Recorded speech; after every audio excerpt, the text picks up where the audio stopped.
उपनिषदों के अनुसार ब्रह्म ही परम तत्व है, वह ही एकमात्र सत्ता है, वह जगत का सार है, वह जगत की आत्मा है। ब्रह्म शब्द ब्री धातु से निकला है, जिसका अर्थ है बढ़ना या विकसित होना। ब्रह्म को विश्व का कारण माना गया है।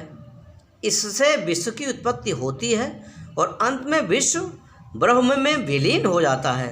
इस प्रकार ब्रह्म विश्व का आधार है।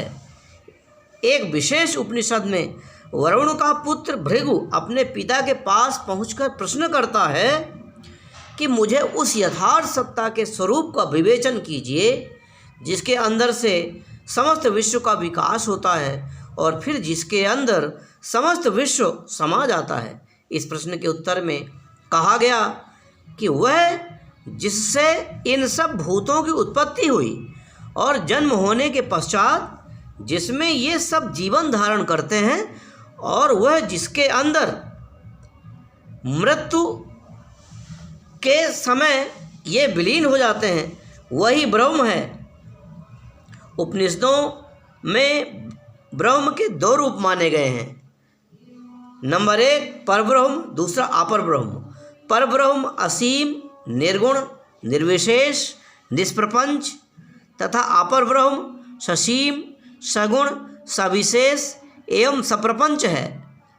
पर ब्रह्म अमूर्त है, जबकि अपर ब्रह्म मूर्त है। पर ब्रह्म स्थिर है, जबकि अपर ब्रह्म अस्थिर है।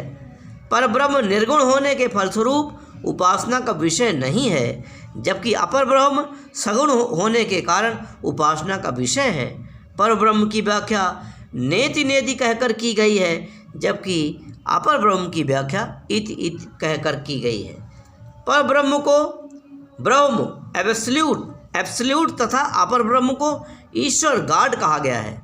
सच तो यह है कि ब्रह्म और अपर ब्रह्म दोनों एक ही ब्रह्म के दो पक्ष हैं। उपनिषदों का ब्रह्म एक और अद्वितीय है, वह द्वैत से शून्य है, वह अद्वैत है।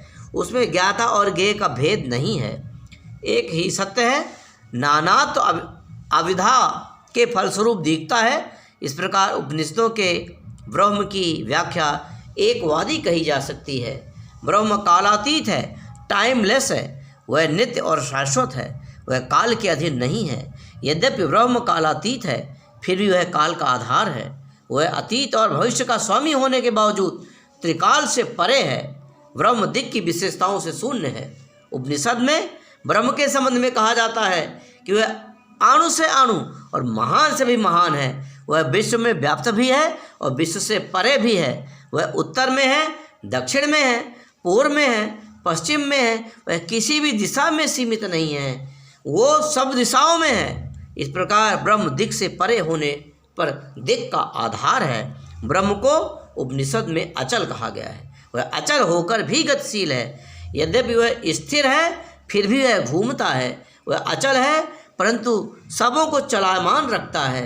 वह यथार्थतः गतिहीन है और व्यवहारतः गतिमान है।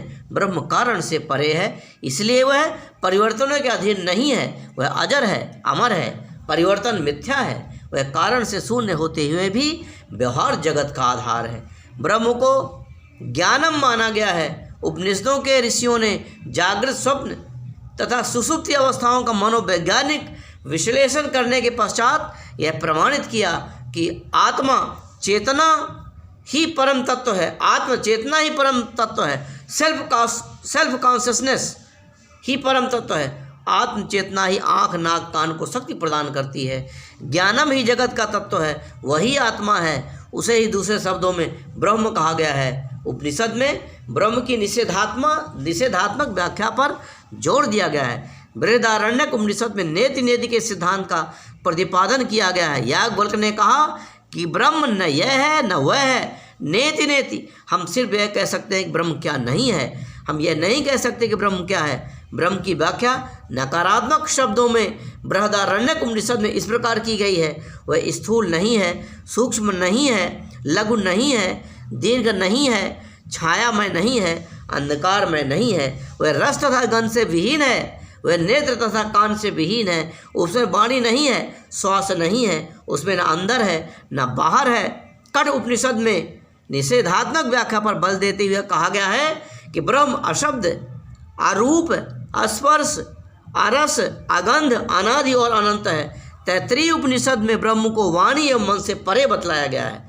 ब्रह्म को न पाकर वाणी और मन लौट आते हैं। यतो वाचो निर्वतन्ते अप्राप्य मनसा सह, इस प्रकार नेति नेति कहकर सिद्धांत के द्वारा, नेति नेति के सिद्धांत के द्वारा ब्रह्म की अनिर्वचनीयता का बोध होता है। ब्रह्म की अनिर्वचनीयता से यह निष्कर्ष निकालना कि ब्रह्म असत है, भ्रामक होगा। नेति नेति से ब्रह्म के गुणों का निषेध होता है, ब्रह्म का नहीं। ब्रह्म अनंतम है, वह सभी प्रकार की सीमाओं से शून्य है। परंतु यह निष्कर्ष निकालना कि ब्रह्म अज्ञेय है सर्वथा गलत होगा। उपनिषद में ब्रह्म को ज्ञान का आधार कहा गया है, वह ज्ञान का विषय नहीं है। ब्रह्म ज्ञान ही उपनिषदों का लक्ष्य है। ब्रह्म ज्ञान के बिना कोई भी ज्ञान संभव नहीं है, उसे अज्ञेय कहना भ्रामक है। यद्यपि उपनिषद में ब्रह्म को निर्गुण कहा गया है, परंतु इससे यह निष्कर्ष निकालना कि ब्रह्म गुणों से शून्य है अनुचित होगा। ब्रह्म के 3 स्वरूप लक्षण बतलाए गए हैं, वह विशुद्ध सत, विशुद्ध चित्त और विशुद्ध आनंद है। जिस सत, चित्त और आनंद को हम व्यवहारिक जगत में पाते हैं वह ब्रह्म का सच्चित और आनंद नहीं है। ब्रह्म का सत सांसारिक सत्य से परे है, उसका चित्त ज्ञाता और ज्ञेय के भेद से भी परे है। ब्रह्म स्वभावतः सच्चित और आनंद है, अतः उपनिषद में ब्रह्म को सच्चिदानंद कहा गया है। उपनिषदों में दोनों अर्थात सगुण और निर्गुण ब्रह्म की व्याख्या हुई है। शंकर ने उपनिषदों की व्याख्या में निर्गुण ब्रह्म पर जोर दिया, इसके विपरीत रामानुज ने उपनिषदों की व्याख्या में सगुण ब्रह्म पर जोर दिया। यही कारण है कि शंकर और रामानुज का ब्रह्म संबंधी विचार भिन्न भिन्न है।